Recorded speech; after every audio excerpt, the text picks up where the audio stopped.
Next, I put this in its own slide. Awana. So there are some of the Awana kids. So I kind of stumbled into Awana this year. I didn't really feel necessarily called. The children's pastor just kind of walked up to me and he's like, hey, I need people in Awana. And I was like, all right, I'm not doing anything on Wednesdays. I'll try it out. I'll see what it is. And it was kind of at first something that I just did to help out and fill a need that needed to be filled. But really just through the year of Awana, it's been super sweet. And kind of talking with my little cousin Keaton, I have a love for these kids that I didn't have at first. I'm with the 4th grade boys, and the things that they're going through are like hard things, like problems with their fathers, fathers on drugs, parents with cancer, family members with heart issues, and it's just like really challenging stuff. These kids bring in prayer requests every week. It's like heartbreaking, and it really does break your heart. And just walking through it with them and asking them questions, asking them how they are, they'll come to Awana like super. Either they're acting out or they're mad or they're just upset. They won't talk to you. Like every kid's got something. Some kid will act out, and it's just like finding the reason behind why they're doing this. It's more than coming to Awana and say like, hey, stop acting out like that, or why aren't you talking? Like, come be involved. It's more like, hey, like, what's wrong? Like, what do you need help with? And it's just been, I can see the Lord working in my life with these boys, and it's been super awesome in that way. Informational interviews. Once again, also like the Tom mentorship thing, I did not want to do these informational interviews. It was another thing I had to add onto the schedule. I had to schedule with some people, some professional people. I had to act all professional, dress up, and do some nice things, and that's not me. But I think I took something a little bit different out of these. But then Tom and Susan said, no, that's actually what we wanted you to take out of them. So I met with pastors, missionaries, church planters, a bunch of people I knew, some people I didn't know, and I just got to sit down with them for an hour and talk to them about ministry. And each one of them had a different definition of what ministry was. Each one of them had a different view. Not all of them came from the same background. Not all of them did the same thing. And it was just super interesting and just super awesome to be able to sit with people and talk about like the word and talk about what it meant to be a light and ambassador of Jesus Christ. So that was just something that I loved, and it really had a big impact on me, even though I didn't think it would. So finally, I want to get to the final part. Let's hope it's here. Here it is. So all the climbers will laugh because I talked about experiencing God this last semester so much. So I read this book, Experiencing God. It was actually a workbook. We went through it every Friday, and it has had a profound impact on how I believe the Spirit moves and how I believe God moves. And I really am still sometimes sitting in the car on the way home from Vertical Immersive, and I'm like, what am I doing? I'm going to go do an internship. I'm going to go to Bible college. How am I going to make money as like a youth pastor? How am I going to like buy a house? How am I going to build a family? All these things. It's like some of these things are difficult questions. But this this section, it says, Lord, I will follow you even when I don't know where you are leading. This section, he talks about never in the history of the Bible did God say, all right, Abraham, here's what you're going to do, and then lay out a 50-point plan. He said, all right, Abraham, you should just leave the land, and I'll show you a new land, right? He just gives them the first step. And just something that I've been super encouraged by in this is God doesn't speak to you in a whole long list. He gives you one step at a time and sees if you're faithful to make this step. And then he gives you another step and sees if you're faithful to make another step. So I just want to encourage you all that if you're dominated by the Holy Spirit and you're completely surrendered to God, you can just watch and see what God will do in your life. Wrong way. Does anybody have any questions?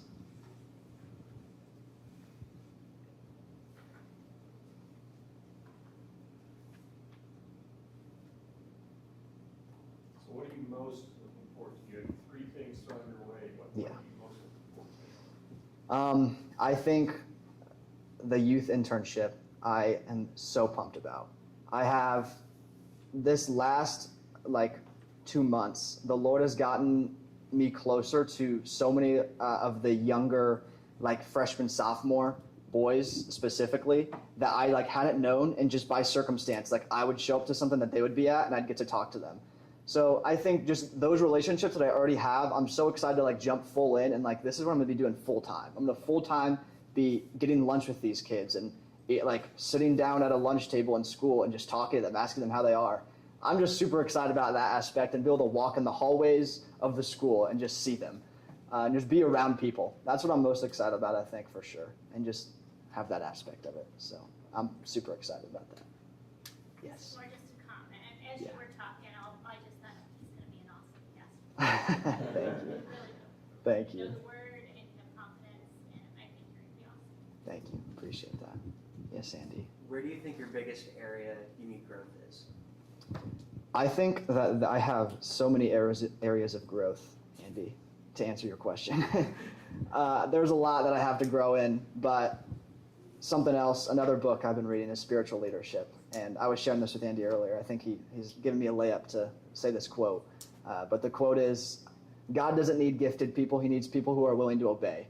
So I just want to encourage you guys with that it's not about the giftings you have, but it's about the willingness to obey.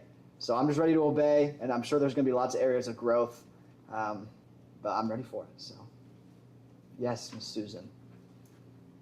Yeah, you just gave me the layup.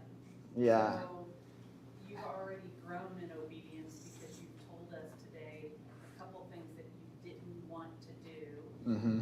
but you did anyway, and you learned from it. Yeah. What's the next obedience that God is asking you to do that you don't want to do? Yeah. What a question. What a question. We've got time. Yeah. Oh, you know what it is. Do I? I think that there's a lot of event planning that's going to happen with this youth internship. My youth pastor is a guy who was my mentor through high school and was part of the reason why I think he wanted me to do this internship with him. But he told me his quote, the first time I met with him talking about this internship, he goes, "If you take this internship, you're going to hate me." And I was like, oh my gosh. And he was just listing out things that he wanted me to do. And I'm really dreading the aspect of event planning. And I'm not a very planful person. I'm just kind of like get up there and do it and go for it type of thing. I think a lot of you know that. But there's some aspects of it that I don't want to do, but I need to be obedient in it and I need to grow in it. So that's what I would say. I bless you in that growth edge. Yes. Thanks. Thank you, Missy. So you are an encourager. In the time that I've known you, you've not been afraid to speak out in small groups and large group discussions. You're one of those people that decides that, you know what, I'm going to try to lead by example, and you're showing it. You're well on your way. I'm proud of you. Thank you. Thank you. All right. Yes, Kaya. You have a really cool testimony. So as you're talking to people in the future, what is something that you want to leave with them from the testimony? Yeah, I think the society in high school today very much focuses on the emotional aspect of the gospel. I want something big I have had on my heart for a while that I want to leave, and specifically the high school, is that just because you don't feel God doesn't mean God's not there. I think that's something that's huge. And Tom's giving me thumbs up because that's what we learned in his class, right? But I think that the whole aspect of feeling is like something new that's in the new world today. And it's like almost like a new gospel, like I feel God or I feel the Spirit. But that's not what God is at all. It's way more than an emotion and way more than a feeling. So I think that would be the biggest thing. I'm not a very emotional person in the first place, so maybe it's something that the Lord has put in my heart in that way. But I think that would be the biggest aspect of it, and just the discipline of walking out your faith every day in a place where maybe it's not easy to do. So that's what I would say. Any last questions? What do you think the vertical versus the next steps? I think that I just want to stay connected to vertical in any way I can with any opportunities. I already have some opportunities on the horizon, but anything that vertical can give me, I just love the people here and all the mentors, just staying connected with Tom and Susan and all the other facilitators. You've all had impacts on me in crazy ways, so I just want to stay connected, and I know you guys will want to stay connected with me as well. So that's what I would say. Awesome. Thank you guys. Appreciate your time.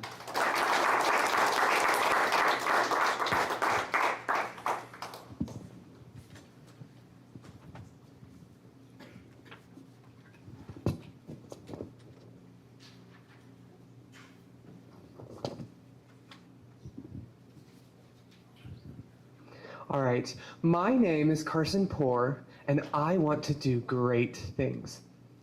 But before I jump into that, I'd like to start with a little context for this presentation. You see, today I have 3 main goals: to communicate my growth this past semester, to communicate my competence, and most importantly, to communicate my heart and my passions. This past semester, all of us as a cohort spent a lot of time exploring our careers. I've known for a long time that marketing was my favorite, and the more I learned about marketing, the more I came to like it. However, I wanted to make sure I was still making an educated decision about where I was focusing my development. I took informational interviews with marketing executives, got 8 industry certificates, and spent over 100 hours mastering different marketing competencies. Along the way, I asked so many questions of myself. In marketing, oftentimes you ask, do I want to work at an agency? Or do I want to work in-house? Do I stay here in Indy or do I move to New York? What kind of culture do I want to work for? And while these were great questions, the answers I was giving didn't seem to fit them. See, about 2 months ago, I was asked the question that after VI, if I could name any role I wanted, what role would it be? I pondered that question for a few moments and then responded, I'd love to be an integrated marketing manager at a SaaS startup. And paused and reflected on that answer and then came to the interesting conclusion that was a really convincing lie, not only to others, but to myself as well. And so I decided to pivot to what I knew my heart wanted and to what I knew God made me for. A life of great risk, a life of great reward, a life of adventure, the life of an entrepreneur. Now, when I try new things, I like to actually do them in real life with real clients and with real revenue. So I decided to be a little feisty this semester and not only accomplish this semester's capstone, but also one of next semester's capstones, business development and pitching, and the 3rd year track, or one of them, here at Vertical, which is building a self-sustaining business. And not only was I going to do that, I was going to do it in 5 weeks in secret and then pull it out of my back pocket today. And luckily, I succeeded 95% of the way. Now, I am getting ahead of myself. So, you see, I am only 18, and there is a huge knowledge gap between what I know now and what I need to know to be successful as an entrepreneur. There are dozens of different disciplines in business, so I chose what I believed to be the top 6, the most influential, and focused on these last few weeks. I studied from the masters, built real infrastructure and deliverables, and knit them together into a functioning model. Starting off with sales. You see, I hate sales. At least I thought I hated sales. I met a man named Matt Nettleton a few months ago. You see, Matt works for Sandler Sales Training. They train sales professionals across the globe. You see, Matt must have seen a lot of potential in me because he donated over $15,000 worth of both in-person and remote sales courses. And while I studied sales through the Sandler system, I realized I like sales a whole lot more than I thought I did. By studying and implementing the Sandler sales methodology, I built out an entire sales process, including scripts, customer care routines, and objection handling. To date, I've completed over 350 cold calls and counting. Secondly, operations. You see, I consider myself to be a creative, as most have to be in marketing, but I'm also talented in lean management, systems thinking, doing things effectively and efficiently. So I decided to embark on a journey of learning what good operations looks like in the world of entrepreneurship. I studied the basics of the Entrepreneur Operating System, also known as EOS, and implemented almost all of it. Of course, I can't do all of it because it is just me, and a lot of this requires a team, which I don't have yet. I also built out over 600 pages worth of operational literature, which was really painstaking because I hate documentation. And it's all compiled into a comprehensive binder that I could literally hand to any of my classmates, and after a few days of review, they could probably run the business themselves. All of this is also in ClickUp, a project management software that was briefly touched on earlier today. So all processes can be meticulously tracked, they're automated where possible, and sorted by department. Now third, and my favorite, marketing. You see, I've gotten to do a lot of marketing so far in my career. I've been able to work with over 16 freelance clients, but this project gave me the opportunity to master some new marketing channels. To get this business off of the ground, a lot of marketing is required. Right now, I'm running social media, cold email campaigns, and paid ads. For this project, I had to develop positioning and messaging, web pages and funnels, and then automate the whole system to pretty much run without me. I also learned how to vibe code and build a website from scratch with Claude Code and other tools because I'd already built over a dozen websites the typical way. Fifth, finance. Now this is still the least favorite of the bunch for me. In regards to tools, I taught myself the basis of QuickBooks because you do need to do it as an entrepreneur, but I also learned how to price strategically, write profit and loss reports, and effectively track expenses, subscriptions, and client payments. And a side note, this whole thing was funded by a $10,000 check from myself, which sounds like a lot of money until you realize most of it did just go to paying me for my time. So at the end of the day, it's not that big of a risk. But I wanted to structure what a startup environment actually looked like and make sure I could track cash flow correctly. I also had to make sure I wasn't committing tax fraud or doing anything illegally by filing for an LLC and an EIN. Fifth, product development. Now, I'm sure you'd love to hear what I'm actually selling and what this business actually is, but I frankly don't have the time in this presentation. However, I will tell you a little bit about the process I used to develop it. You see, we used a tool called Go High Level. High Level is a unique tool meant to be white labeled, tweaked, and sold as a unique product. So I had to run market analysis, learn how to structure offers, and discern what features would actually make this product competitive. I ran through 5 unique cycles of product innovations. Now, the rest of these disciplines were pretty easy and natural for me to learn and execute. However, this is where I really hit the wall. I am not a coder. I am not a software developer. And this project required probably more than that than I was comfortable with. So as the product got more and more developed, I ran into increasingly technical problems that required a solution that required more coding and more technical solutions. So I'd be sitting here in the office, back in that corner at 11, 12, 1 in the morning, in front of the keyboard in a dark room, staring at lines of code or technical issues and API errors, and I wanted to quit so bad. But as I persevered and as I pushed through, I came to kind of a mindset shift that every time I did that, a batch of my competitors probably moved on or gave up. And as I continued to push through each and every problem, eventually I'd arrive at a product that none of them perhaps managed to build. Now finally, branding and communications. I did already have a brand identity that appealed to my target audience. However, it needed a new voice, and I also had to figure out how internal communications and organization would work. As I mentioned earlier, there's over 600 pages of operational literature, along with over 24 spreadsheets and hundreds of social media ads and pieces of marketing and sales collateral. That is a lot to just have organized in some sloppy system on my MacBook. So I chose to use Google Drive and built an intuitive system to organize all these files in a way that pretty much anyone could naturally understand. Now, the question I'm sure most of you are asking is, who is this kid and why does he think this will work? Which is a completely valid question to ask, and I'm standing here and I'm thinking the exact same thing. I've done extensive research, and I will tell you that 3 things are true.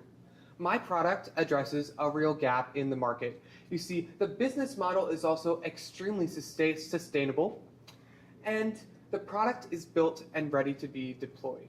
As of today, I am pre-revenue. This was only built in 5 weeks, and although I wanted to pop a number on the screen and be like, we've made this much money, that didn't happen quite yet. My revenue goal for June is $12,000, which I believe to be obtainable. In fact, it was originally $22,000. And then I looked at my schedule and realized I wanted to prioritize my health and get more than 5 hours of sleep a night. Now, I also have a successful track record. You see, over the last 4 years while I was in high school, I've had the blessing to make over $75,000 through part-time side hustles. So I know how to make the money. I just need more time to do it. Now, there is one last question I'd like to answer today.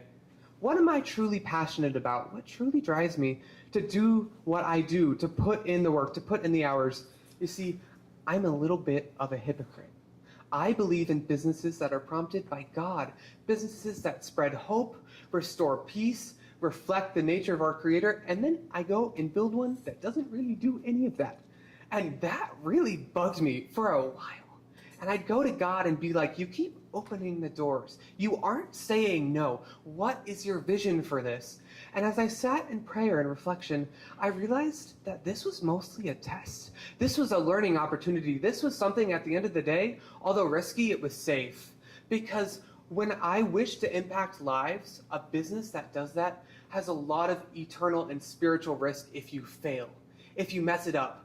But the business I built that is really just a software product, if it fails, it's really just a logistical pain for my clients and doesn't impact their spiritual lives or their personal lives all that much. So this is just a test from God and perhaps from others to see how I steward things, what happens when I have a successful business, and how I can uphold my values. Now, I would like to share a taste of what I've had a chance to do so far in my career that did match with these passions of the heart. I'd like you to meet Luke. You see, Luke was battling a rare form of cancer this past fall. His family was also really struggling with medical costs.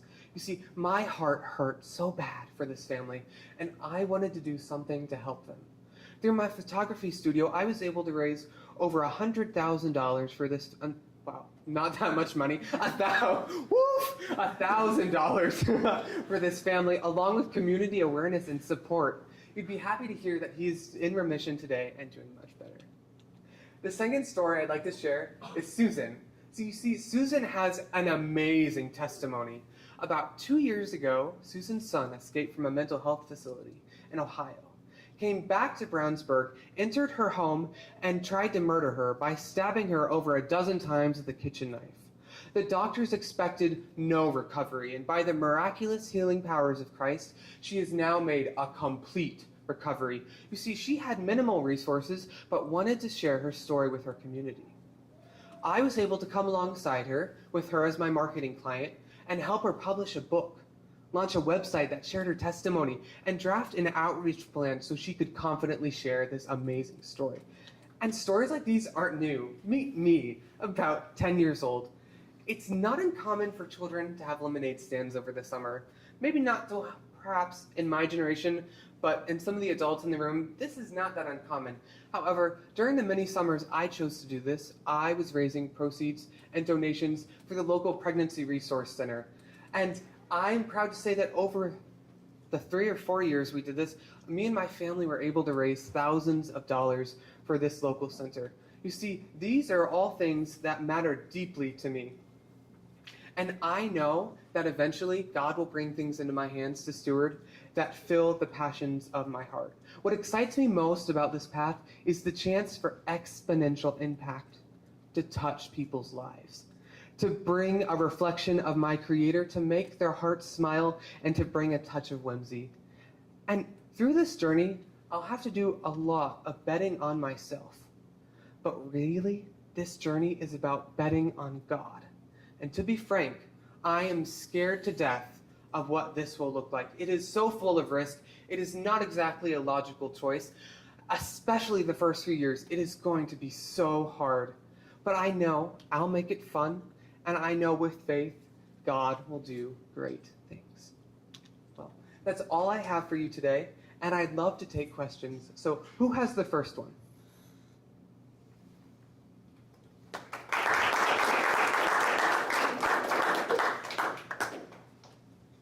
Mm-hmm. How many slides did you have to cut out? Well, to be honest, there are actually 3 versions of this presentation.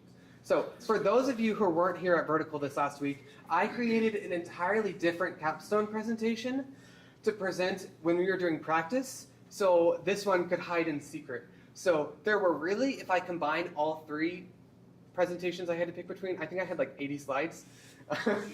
Got it down to 21, which is still a lot, but I think we made it in time. Yes, Shiloh? Is that Montserrat as a font?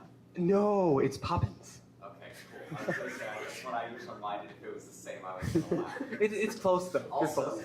I assume that those are the colors that you're using for your business, yes? Yes, this is my brand How did palette. you arrive on those colors?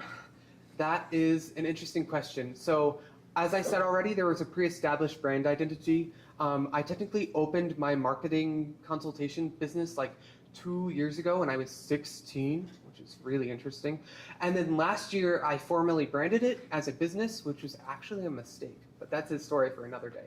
And so I actually spent like 4 months trying to name the thing because back during like the .com bubble and again during COVID, everybody and their mom decided to open a marketing agency, and so all the names were taken.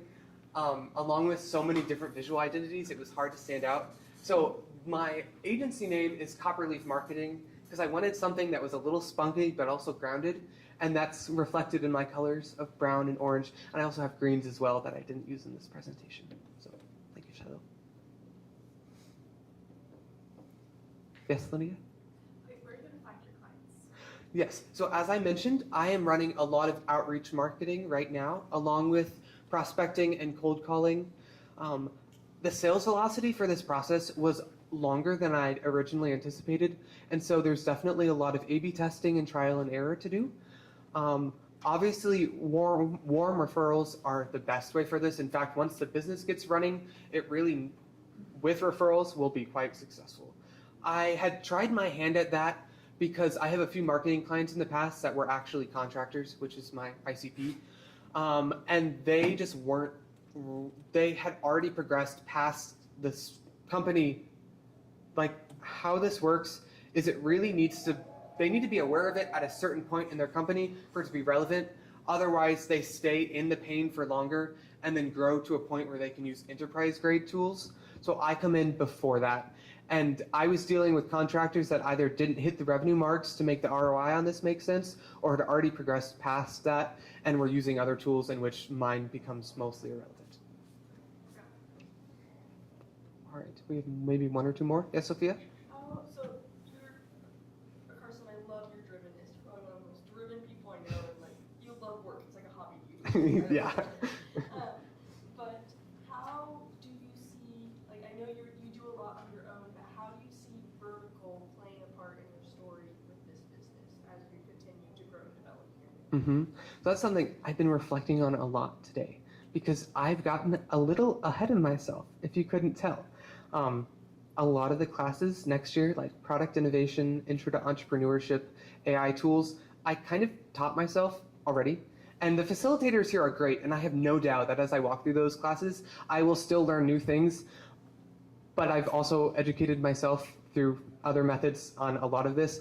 And I think continuing to teach me how to manage people will be the strongest place. I think I've proven to myself and proven to others that when it comes to hard skills, I'm really effective at teaching them to myself. But by the nature of this career path, people skills are important, but it's hard to find and develop at the beginning because you're doing so much of it just yourself. So being in an environment where I also, this past semester, was managing an apprenticeship with Vertical Studios and getting that chance to work on that team environment and learn how to deal with people. So 10 years down the road, when I am managing dozens of employees, I've had that backlog of experience, and I don't fall into that like stereotypical negative entrepreneur that's really bad at dealing with people graciously. Right. Yes, Victoria? Sorry if I missed it, but did you tell us what your secret business is? No, I'm so happy you asked that. I was waiting. So we are a lead management system for contractor and home services businesses. So we automate the whole process. We give them ways of tracking all their leads. We basically take those contractors that are still using sheets of paper or spreadsheets and give them a system that gives them peace of mind. So they can turn their phone off at the end of the day or over the weekend. They can go on a job site and not be terrified. I missed a call. There goes $5,000 out the door. I don't have case studies, but there's a lot of interesting research around this that when a consumer reaches out to a home services company, the companies that respond within the first 5 minutes are 21% more likely to win the job. And so if there's a contractor that is manually following up on calls and waiting hours or often days, they are losing so much money, and the ROI on something like this is insane for them. So that's like my quick elevator pitch.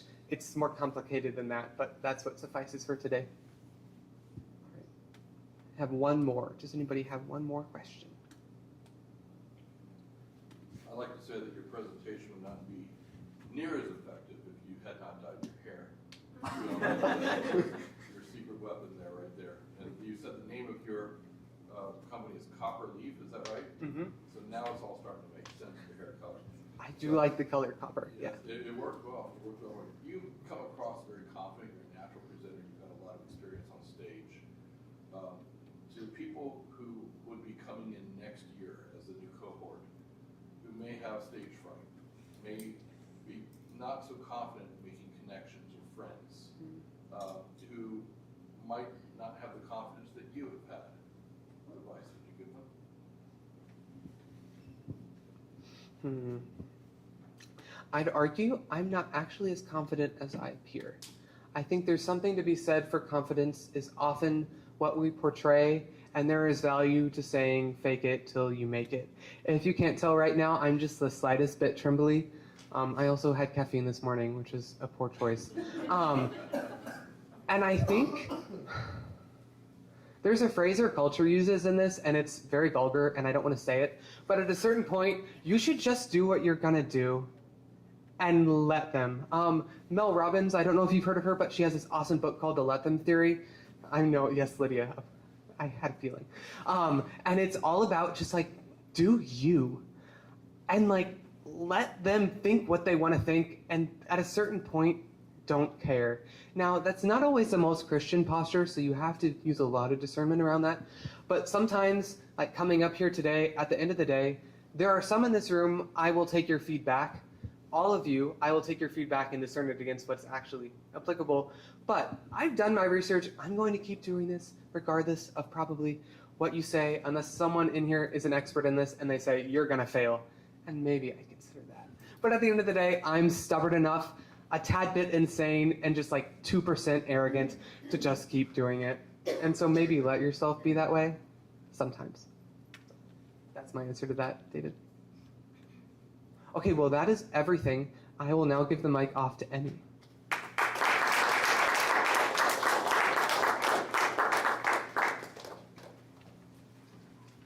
Hello, everyone. My name is Emmy Swinford, and today I want to walk you through my journey of worship ministry.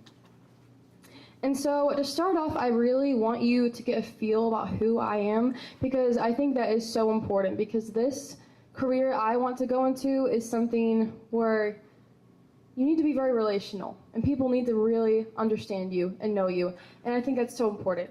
And so to start off, I want to share my purpose statement. And my purpose statement is to honor God in everything I do, to follow where He leads me, and to be a good representation of Christ. And originally, this is not something I was going to put into my presentation, but after some consideration, I realized that this is really something that is so important to me, and I think it shows a little bit more of who I am. And originally, last semester, they asked us to do this for a homework assignment. And I was like, okay, I'll do it. But then as I started to piece it together, I was like, this is really important to me. And like, this is something I want to truly live by. And so I think this shows a little bit about who I truly am. So why worship ministry? Well, a couple years ago, I was at church camp, and I was on the worship team there. And I really was just doing it then because it was fun, and I love to sing, and it was how I praised the Lord. But as the week went on, I saw everyone praying to the Lord and asking for different things, and they were receiving it. And I was like, wow, I want something from the Lord, but I didn't know what I wanted. And so I was just praying. I was like, Jesus, I don't know what you have in store for me, but just reveal something to me this week. And as the week went on, I really didn't get anything. And I was like, okay, well, that's kind of sad. But then camp ended, and the weeks continued to grow on, and there wasn't one moment where the Lord was like, worship ministry is what you will do. It was more of like a gradual sense of knowing, and just in my spirit, I just started to feel that this was the calling He had placed in my life. And because of that, I started to get such a love and such a passion for worship ministry. And because of that, I've picked up guitar, I've done that for about 6 years, and piano, I've played that for about 3 years, and then I've been singing as long as I remember, and I'm quite proficient in each of them. And because of the calling the Lord has placed on my life, I've just grown such a passion and love, and honestly, I could stand up here and talk about it for so long. But what I've learned from this is that if you seek the Lord, He will answer. It just might not be in the way you expect it. And so because of the calling the Lord has placed in my life, I want to talk about what I've done and the experiences I have been able to be a part of. And so the first one I want to touch on is the youth worship team. And this is something that has been so special because this is kind of what started it all. I joined the worship team in the 6th grade. And again, I just did it because it was fun. I wasn't very good at the time, but I had some friends who were on it. So I was like, okay, I'll do it. And as I continued to grow, I started off being the youngest one on the team and really looking up to everyone else. And now I'm still on this worship team and I'm the oldest one. And I can see these people looking up to me and these girls looking up to me. And I just think it has been so impactful for me to be able to grow and be poured into and mentored by the people there. It has been something that's been so, so special. And then from a different angle, the main worship team, my sanctuary, I've been on that for about 3 years now. And this has been like such a contrast to that first one because I am the youngest one up there currently. But to be able to be up there alongside everyone who's much older than me and much wiser than me and worship alongside of them and see how they do it and have them pour into my life and disciple me, that has been something that's really special. And to see how my worship leader leads and to gain things from that, to learn from that. And then camp. Again, camp is kind of where I got the calling on my life. But I have been able to be a part of worship 4 years now. This year will be 4 years. And this has been so different because camp, you go in and you might have a little bit of time to practice, but it's really spirit-led because it's not as much structure. And I've been able to gain so many new experiences from this because some nights my worship leader will be like, okay, I want you guys to do it. And she'll just kind of like throw us in and she'll be like, you guys get to pick the songs and you get to lead. And I've kind of learned how to do that from that moment. And now restaurants. This is my favorite one to talk about. And this is something I started doing last summer. I got the opportunity to go to a restaurant in Mooresville called the Parlor PS. And they asked me to come in and do a 2-hour worship set while people eat. And I was like, oh my goodness, I can't do that. And my first inclination was to say no. But then I realized right before this, I prayed, Lord, if this is what you want me to do, then please push me and challenge me. And then like a couple weeks later, I got this opportunity. And I jumped into it and I learned how to make a 2-hour set list and go up there and do it all by myself and figure out what equipment I needed and how to set it up and take it down and be able to go there and just do it by myself. And that has grown me so, so much in my confidence and in my skills to be able to get up there and do that all by myself. And then now guest worship leading. I would say I wouldn't be able to do guest worship leading if it wasn't for the restaurants gigs I had. And I've done that about 4 times now. But guest worship leading, I recently got that opportunity through Vertical Immersive. And Mr. Wheeler set me up with this pastor in Jamestown. And I got this text one day, 3 days before I got the opportunity. And he said, hey, I need a guest worship leader to come in and lead worship. And I was like, oh, I don't think I can do that. And because he said the congregation was all older, and I was going to come in and be the youngest one there by far and have to lead them in worship. And I was like, okay, Lord, if you really want me to do this, I will. And so I've been there twice now. And it has been such a special opportunity because that is the first time I have gone in as a worship leader and led worship by myself and learned how to do all those little things. And so that has been something that has been so great. And then the vertical worship team. This is something I also got the opportunity to do last semester by Mr. Wheeler. And this is so different than anything I ever expected I would have to do because he knew I wanted to go into worship ministry. So he was like, okay, start your own worship team. And I was like, what? But I was able to go through like assessments and building a team and finding that structure and how we all work together and what songs we can do together with limited supplies and things like that. And because of that, we had our first vertical morning worship session, and I was able to lead that. And I was like, wow, this is so crazy. All of these doors the Lord is opening for me. And then lastly is the Belize and El Salvador worship. And this is something that was also really special because just in this past year, in January I went to Belize, and then in April I went to El Salvador. And specifically Belize, I went in not really expecting to have to use my worship skills or anything like that. I was like, Lord, I just want you to push me and grow me. And so that Sunday night, they had a sermon and a church service at a church there. And about 30 minutes before the service started, Mr. Wheeler came up to me and he was like, they asked us if we would lead worship for them tonight. And he's like, well, you want to be a worship leader? And I was like, oh, okay. And so I had basically no preparation time, but I think that was intentional by the Lord, just wanting to put me in something uncomfortable because I'm such a perfectionist. So being able to go into something not prepared, I just picked a couple songs out that I felt like I should do that night. Not being able to practice, not warming up. I didn't even know what instrument I was going to have when I got there. And I got there and there's a piano and I was like, okay, I guess I'm playing piano.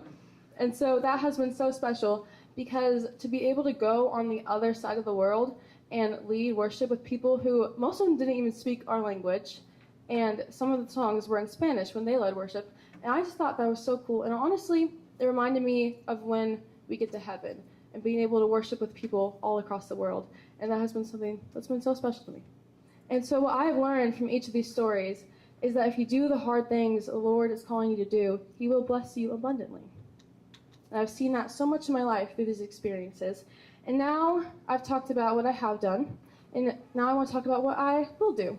And so my first step, I really prayed about this because I didn't know what my next steps should be. And so the first one really isn't something tangible, and so I wasn't sure if this is something I should put up here. But after some prayer and consideration, I decided this is the most important thing I should put up here, and it is to continue discerning God's plan. And I put this up here because I know the calling the Lord has in my life, and I know what He wants me to do, for a fact. But if that were to change, if He were to change it completely, or if He were to change it just a little bit and different aspects of it, I really, really want to be in tune with that and aware of that. And so that is my first step, is to continue to always be in prayer for that. And then my second one is to gain more experience. I've already had quite a bit of experience, which is such a blessing, but I still have so much more room to grow, and I want to get all different kinds of experiences. So that is my next step, is to continue to pursue that. And then my third one is to obtain an apprenticeship. And this is something I'm really hoping for in the fall. I really have been looking into different churches, seeing what they would have to offer and things like that. And so that is something I am working towards. And that all leads to my long-term career plan. So in the next 5 years, I hope to be serving in a full-time worship ministry position where I can lead others in worship and help build a strong Christ-centered community. I want to continue growing in my leadership, musical abilities, and spiritual maturity while using my gifts to positively impact the church and lead people closer to God. I do want to make it very clear that although this is my long-term plan for the career I want to go into and the job I want to go into, because it is a job, but this is not only a career, it's not only my long-term plan for a career, but it's really the type of person I want to be. And so part of going towards my long-term career plan is changing myself in different aspects of myself. And so my 5-year plan is not only gain experience, but it's to grow into the type of person the Lord is calling me to be. So I thank you all for coming and allowing me to share this with you. It's been such a blessing. Who has the first question?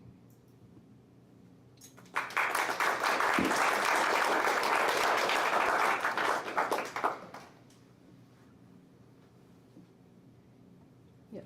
So I heard that some other people here did those Clifton Strengths and True Colors tests. Did you have some results from that surprised you? I would say yes, because I think my top one was a relator. And I am slightly more introverted, and so I was like, oh, I like to talk to people? I didn't know that. But I have seen that grow so much through this past year, and so I would say that is what has surprised me. Anyone else? Yes. So we don't have classes here, specifically about becoming a worship leader. What kinds of things did you take away from your classes so far? I would say the class that has helped me the most in this particular aspect would be leadership development class, because we have gone through so many different attributes, like being intentional or serviceful or achievement and transformation and all of those different things. And I never really thought about any of those. I knew what each of them were, but I didn't really think about how they applied to my life.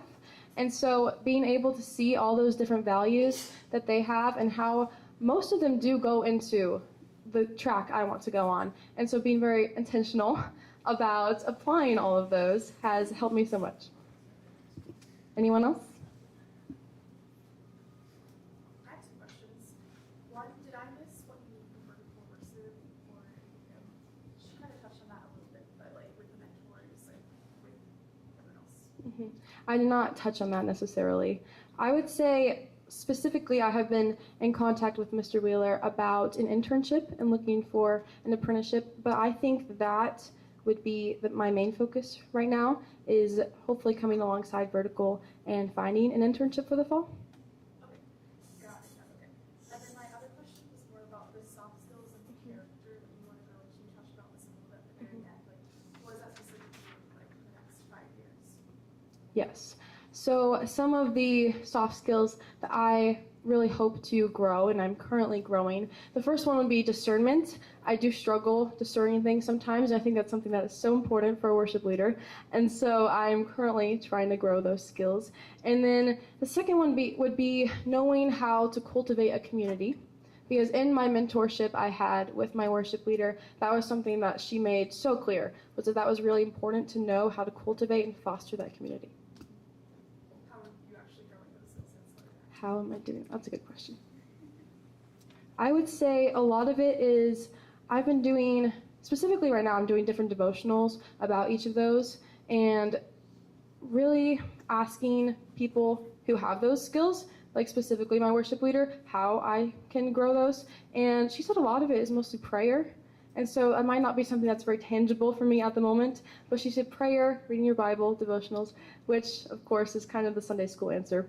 But she said that was what would help the most. And sorry to all the questions, but what about this discernment part? What does someone who actually has discernment look like for you? What does someone who actually has discernment look like for you? Someone who has discernment. I would say knowing when the Spirit is leading you, or knowing when your own self is leading you. I think that's the biggest thing that I would say, is knowing what's from me and what's not from me. I think I can take one more question. Who has the last one? Yes, Amy, Todd. where you been? You've been sitting in my class in business communications for the last semester, not speaking unless spoken to in large groups. And you just got up here and commanded this audience. As though, yeah, natural presenter, I'm super confident, look at me go. Like, where has this girl been? What a change. What a change. Bring that game next year. And you need to be one of those role models that the new climbers will come to. Thank you. Todd, yes. Take your time with this response. When you're singing on the stage, what happens spiritually? For those of us who don't experience that, take us up on the stage with you for a minute and share that experience of what happens when you're there.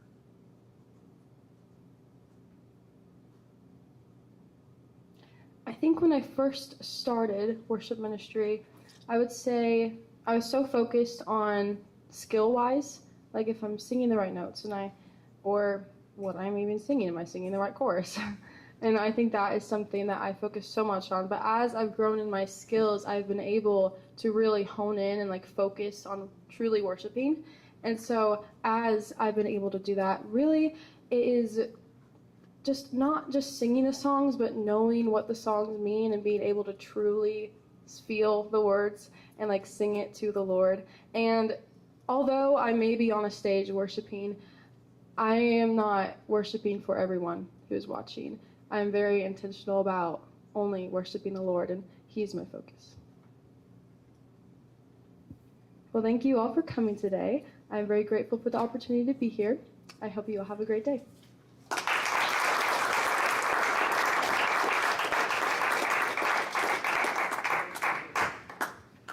Okay. All of the, so this presentation or this capstone was because four facilitators, Tom and me, David and Lydia back here, there were 3 classes that went into this. So we were teaching them the process of actually thinking about career, thinking about what you want to do, what's God's call on your life, what's your purpose statement, what intention do you want to go into, and then to give them the actual steps. Here's the practical steps. Lydia did so much hands-on, from resume building, LinkedIn, how do you create your story, who do you talk to, get ready for those interviews, so much practical. And then David, in his business communication, was how do you tell your story? How do you express yourself? And I so hope that all of you that have been sitting out here listening to them, you can see how they have woven these 3 classes together into presentations that really show each person's personality, how God created them, how he gifted them, what he's currently doing in their lives, and encouraging them into the next step. As you can also see, every single one of them are in a different stage. We've taught them the full journey. You heard some of them talking about 5 and 10 year plans. Some are talking about 1 year plans, and some are talking about like tomorrow. That's about as far as I can get to. None of that is failure. All of that is a beautiful thing in how God is working in each one of your lives. And it has been beautiful. Tom and I have talked about this, just to watch you all go from at the very beginning of this, when we spent about 5 weeks really talking about process, and then they get to spend the rest of the semester kind of working it out. And it's been some ups and downs of it's too much, too less, and everything. So what I would say is each of them have continued to keep your eyes fixed on the Lord, which is what we always talk about here. Spiritual formation, discipleship. Who are we doing this for? The second thing is, how might we be doing it? What has God given you as a personality and as skills and a passion around, whether it's music or it's IT or videography or whatever? There's a passion in it. How do you weave that all together and then say, what's the next step? We don't all have it figured out, but the thing about it is all of you have been taking steps. Some of them are big leaps and some of them are little baby steps. All of them are steps, and all of them, we're so proud of you for this. And so parents, what I want you to, and friends, I just want you to know that's the journey we're always on. God's always got something next for us, and are we fixed our eyes on them? Do we know how we fit into that and where we fit? And if we don't, are we willing to continue to look for him and ask questions and ask people around us? That's why we push the informational interviews so much, is because we don't know what we don't know. And we talk to people that we wouldn't normally talk to, and all of a sudden something gets unlocked and we're like, oh, that actually might work. And so we're a community at Vertical Life and Vertical Immersive, and that is what we do all the time, is just to continue to speak truth to each other. We speak life into each other. We want the best for each person that we come in contact with. And so these students have worked hard this year.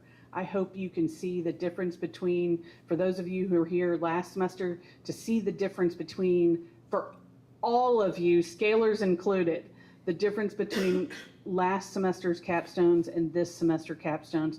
Unbelievable growth. We're just so proud of you. So we thank you for everybody in the room who's supporting the students. We thank you for your prayers. We thank you for all that you do for us, because each one of you makes up a part of Vertical Immersive. And we will continue to grow and see what God has next. Just to clarify what Brian said, we're moving out of this facility next week. The new facility will open up in early June, and then we'll be there all summer. So if you all, most of the time our office hours are going to be, or our office times are going to be Tuesday, Wednesday, Thursday. Any of you are welcome to stop by. The door is always open. You scalers, you may have graduated, but you're still ours. You're still welcome. Please come back. Don't ever be a stranger. And climbers, we're looking forward to you. We'll be in touch if you need anything over the summer. You know where to find us, all right? And we love you very much. And so let me just pray us out. Okay? Father God, we thank you so very much for who you are, that you're our Abba Daddy, that you are the author and perfecter of our faith, and that you have not left us alone, and you've placed the Holy Spirit so firmly in us that we can't be snatched from you. And we thank you for that. We thank you for how robust you are in our life, in each one of our lives. We thank you for each life in this room and those that are not here that support each one of us. We thank you for that you never give up on us, that you love us so much that you continue to press us forward, to pull us closer to you and pull us forward in our lives. We thank you for what you're doing and what you will do. We praise you in advance for that, and we look in expectancy for the next step that we're going to take in the outcome and the achievement that we're going to have, because with you, we can always do abundantly more than we can ever ask or imagine. We pray all these things in Jesus' name. Amen. Excuse me? Dismissed. There's snacks if you need a snack.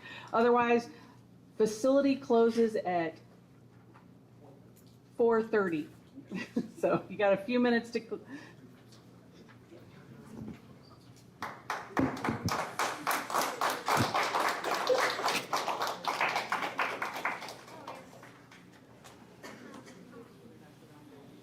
You guys all did great. So nice to actually meet you guys.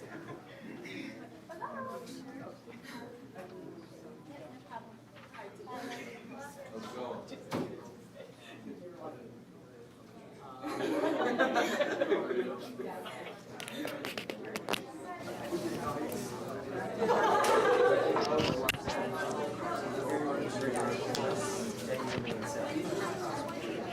I said that. Go.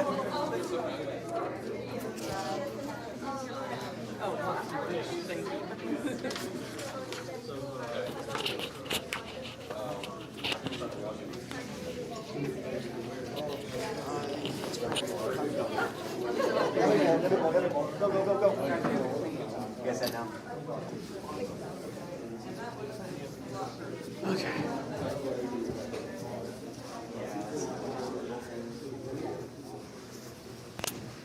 Cheers to the ones that